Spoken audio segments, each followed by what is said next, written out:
Plane દુર્ઘટના બાદ હવે મૃતદેહો પહોંચાડવાનો પડકાર છે। વડોદરામાં તૈયાર થઈ રહ્યા છે મૃતદેહો માટેના કોફિન।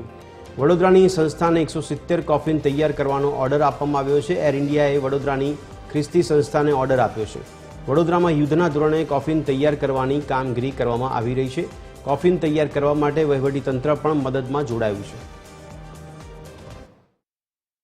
અમદાવાદ પ્લેન દુર્ઘટનામાં ડીએનએ ટેસ્ટ બાદ હવે સૌથી મોટો પડકાર જે મૃતદેહો છે તેને સ્વજનોના ઘર સુધી પહોંચાડવાનો છે અને એટલા માટે જ એર ઇન્ડિયા દ્વારા ગુજરાતમાં વડોદરાની સંસ્થાને કોફિન તૈયાર કરવાનો ઓર્ડર આપવામાં આવ્યો છે। આપ અહીંયા જોઈ શકો છો જે સંસ્થા છે તે કોફિન બનાવવા માટે નિપુણ છે, નિષ્ણાત છે। વડોદરાના ક્રિશ્ચિયન સમાજની આ સંસ્થા છે ફતેગંજ સ્થિત, અને તેને આ ઓર્ડર આપવામાં આવ્યો છે અને આપ જોઈ શકો છો કોફિન તૈયાર કરવામાં આવી રહ્યા છે। એર ઇન્ડિયા તરફથી વડોદરાની આ સંસ્થાને લગભગ 170 જેટલા કોફિન તૈયાર કરવાનો ઓર્ડર આપવામાં આવ્યો છે અને તે બનાવવાનું કામ ખૂબ પૂરજોશમાં ચાલી રહ્યું છે।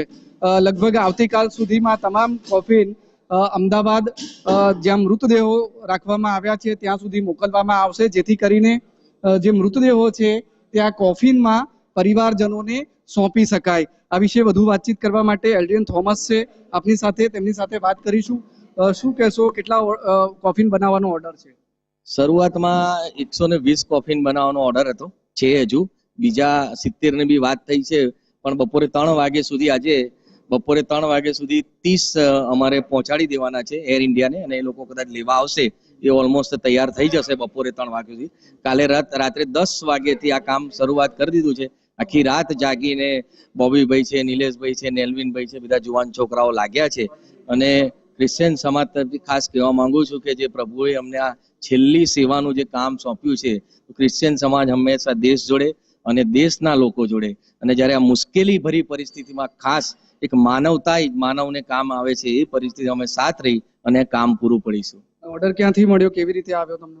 અમને એર ઇન્ડિયામાંથી મળ્યો। નેલ્વિનભાઈ આ બધું એમનું કામ છે, તો એમને એર ઇન્ડિયામાં એમનો નંબર હતો તો એમની પર ફોન આવ્યો અને એમણે આવીને બોબીભાઈ જે આ બધું બનાવે છે વર્ષોથી અમારા ચર્ચ માટે કોફિન, અને એમણે આવીને ઓર્ડર આપ્યો અને અમે આ શરૂઆત કામ કરી। કેટલા કોફિન તૈયાર કરવા માંગી રહ્યા છે? અત્યારે તો 30 પહોંચાડવાના છે બપોરે 3 વાગ્યા સુધીમાં, એટલે 170 બનાવવાના। હા, એ હવે કેમ કે મને એવું લાગે છે કે આગળ કદાચ કોઈ બીજું બનાવનારું નથી કાં નહીં પહોંચી શકતો હોય તો એમણે આ ફરી ફોન કર્યો છે।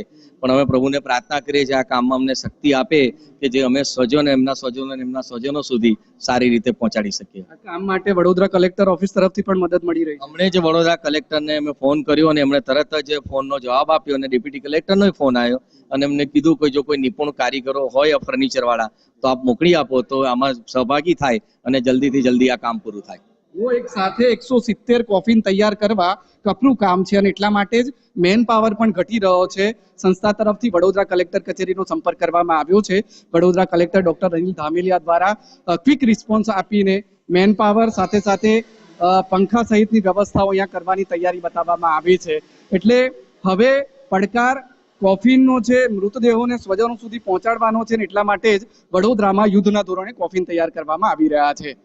કેમેરામેન જિગ્નેશ સોલંકી સાથે અમિત ઠાકોર, TV 13 ગુજરાતી, વડોદરા।